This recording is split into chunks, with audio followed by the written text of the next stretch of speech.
Magandang umaga mga kaibigan. Nandito po ako ngayon sa kabundukan to mga kaibigan.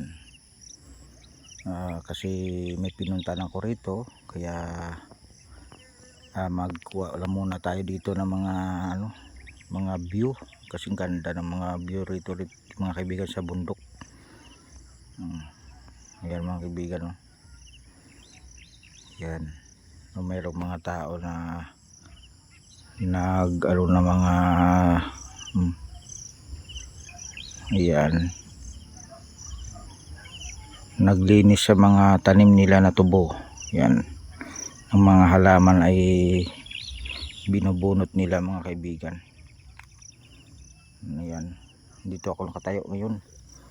May gagawin sana ako doon, kaso lang siyempre po ay minsan lang po ito mga kaibigan, kaya pumunta muna ako rito. Ayan, pasensya na kayo dyan ha. Good morning dyan sa lahat, magandang umaga.